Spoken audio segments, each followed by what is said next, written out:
Pemirsa, calon presiden nomor urut 3 Ganjar Pranowo dan istrinya Siti Atiko menemui para seniman di rumah Butet Kertarejasa. Ganjar menyampaikan apresiasi atas dukungan para seniman Yogyakarta selama masa kampanye.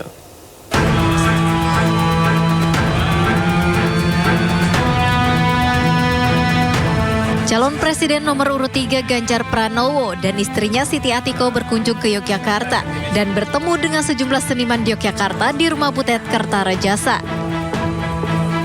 Kunjungan Ganjar dan istrinya merupakan kunjungan santai menemui sejumlah seniman Yogyakarta yang selama ini membersamai Ganjar dalam masa kampanye Pilpres 2024. Kepada para seniman di Yogyakarta, Ganjar Pranowo menyampaikan apresiasi atas dukungan dan kebersamaan dalam mengawal demokrasi. Tidak hanya dalam masa kampanye Pilpres, namun masih terus berlangsung hingga saat ini. Ketika disinggung tentang kekalahan Ganjar di Jawa Tengah dan Bali, Ganjar mengaku belum melihat kekalahan karena belum ada rekap penghitungan suara. Penghitungan belum selesai.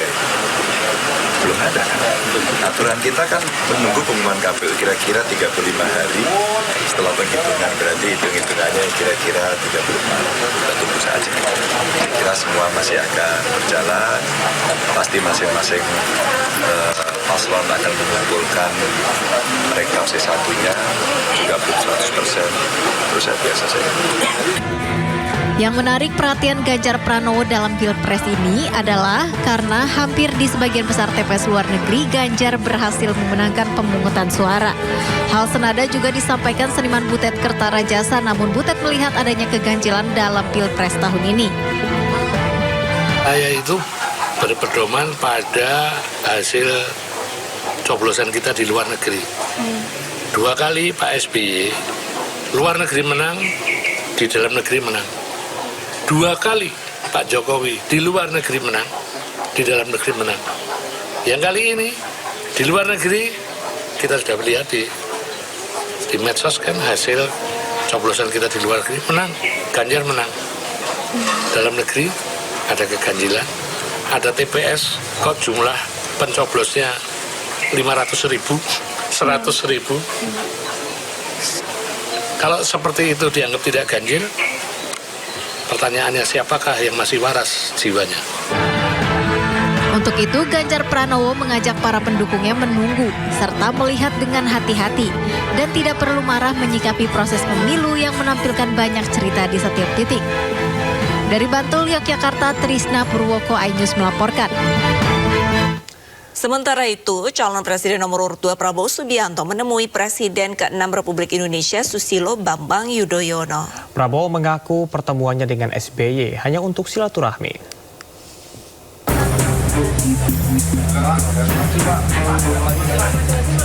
Calon Presiden nomor urut 2 Prabowo Subianto menemui Presiden ke-6 Republik Indonesia Susilo Bambang Yudhoyono. Pertemuan diadakan di Museum dan Galeri Seni SBY Ani di Kabupaten Pacitan, Jawa Timur. Pertemuan berlangsung tertutup sekitar 1 jam. Prabowo mengatakan dirinya datang bertemu SBY untuk sowan kepada senior, sekaligus mengucapkan terima kasih atas dukungan yang diberikan dalam Pilpres 2024. Saya datang ke sini hanya untuk sowan dan ucapkan terima kasih dan lapor kepada senior saya. Sebuah silaturahim, sebuah gestur yang sangat positif antara 2 tokoh bangsa, antara 2 pemimpin besar, antara 2 putra-putra terbaik bangsa yang menurut saya ini bisa atau harus menjadi contoh yang baik. Bahwa pada akhirnya semua ingin mendedikasikan dirinya, waktu, pikiran, tenaganya untuk Indonesia yang semakin baik. Dan ini sebuah contoh yang luar biasa ditunjukkan oleh Bapak Prabowo Subianto. Pertemuan Prabowo dan SBY adalah pertemuan pertama setelah pemungutan suara 14 Februari. Dalam kesempatan tersebut, Prabowo juga bercerita bahwa saat bertemu dengan SBY, keduanya sempat bernostalgia saat sama-sama menjadi taruna. Dari Pacitan, Jawa Timur, Ahmad Subeki, iNews melaporkan. Sementara itu, calon Presiden Anies Baswedan menyatakan Timnas Amin saat ini tengah mengumpulkan data-data dugaan kecurangan pemilu. Anies meminta KPU serius menyikapi persoalan ini. Saat ini melakukan pengumpulan dan itu juga anjuran kita kepada semua untuk mengumpulkan semua data-data, fakta-fakta yang kemudian nanti kita akan lihat pemanfaatannya seperti apa. Perlu serius, KPU harus menghormati semua laporan karena kita ingin kualitas demokrasi kita lebih baik. Dan salah satu indikasi kualitas demokrasi baik itu pemilu yang bersih, pemilu yang jujur. Sehingga kalau ada kekurangan-kekurangan harus ditindaklanjuti, harus dilakukan langkah-langkah untuk memastikan bahwa setiap suara rakyat itu terhitung dan semua aspirasi sesuai pada tabulasi. Cawapres nomor urut 3 Mahfud MD menghadiri pengukuhan 3 guru besar Fakultas Kedokteran Universitas Indonesia. Dalam kesempatan ini Mahfud menyinggung dugaan kecurangan pemilu.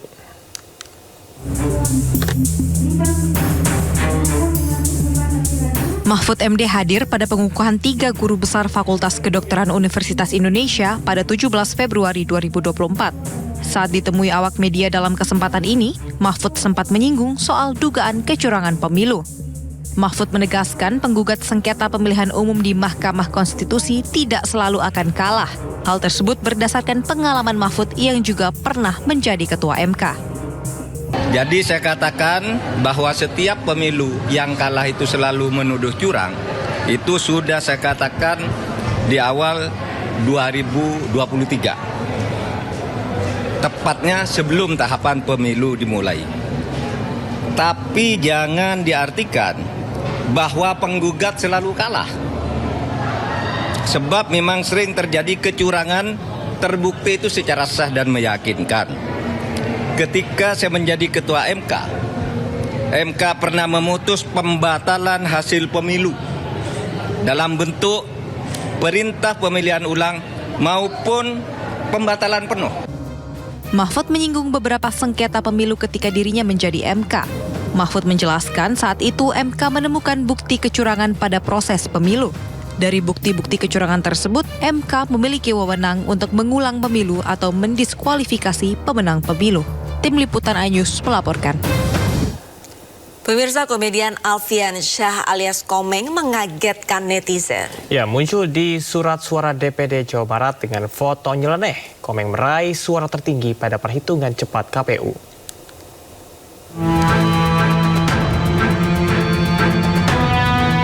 Komedian Alfian Syah Komeng atau lebih dikenal dengan Komeng membuat gempar Indonesia lantaran muncul dalam surat suara calon anggota DPD dari Jawa Barat pada pemilu 2024 dengan foto pose nyeleneh.